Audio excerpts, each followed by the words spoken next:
За энэ сарын 2017 оны 1-р сарын 28-ны өдөр Дорногов аймгийн төрийн албан багш нэгдсэн зөвлөгөөнийг хийх гэж байна. Нэгдсэн зөвлөгөөнд болвол сумдын бүх төрийн захиргааны албан багчид болон сумдын дарга, тамгын газрын дарга, бусад удирдлагатай байгууллагуудын бас мэрэгчлэнгүүд мөн дээрээс нь аймгийн төвийн бүх албан газрын ТЭЦ-ийн төрийн захиргааны албан багчдыг хамруулсан 500 гаруй бүрэлдэхүүнтэй төрийн албан багш нэгдсэн зөвлөгөөнийг хийх гэж байна.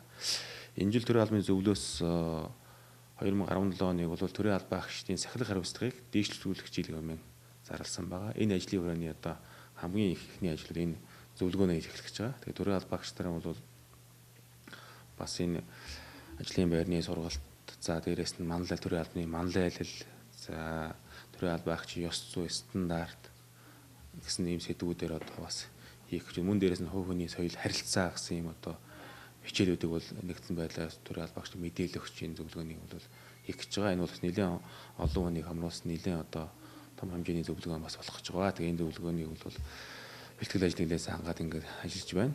За өмнө бол яг энэ бас нэгдсэн байдлаар ийм бол зөвлөгөө явагдаж байгаа. Гэхдээ сүүлийн хэдэн жил явагдаагүй байх. Зүгээр салбаруудын мод чиглэлийн бол сургалт зөвлөгөө бол бас ингээд чигчгтэй явагдаж байсан.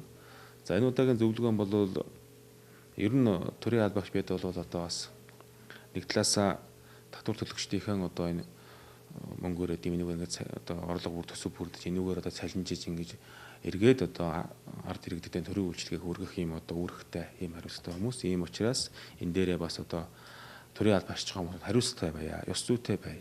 Бас гэдэг талаас нь хандаж байгаа. Тэгээ энэ оны эхэн дээр хийж байгаагаар бас онцлог байгаа. Хүмүүстээ шин сургууль мэдээллийг өгч энэ сургалтанд маань бол хэрэгжил газраас төрийн албан багч ажлын төлөвлөлт мөн дээрээс нь хэрэгжүүлэх арга замуу зэдэвт бас хэрэгжил газар, засгийн газрын хэрэгжил газраас ийм сургалт бас явуулах гэж байна. Дээрээс нь ер нь орон нутгад бол эрх мэдэлс нэлээд шилж ирсэн байдаг.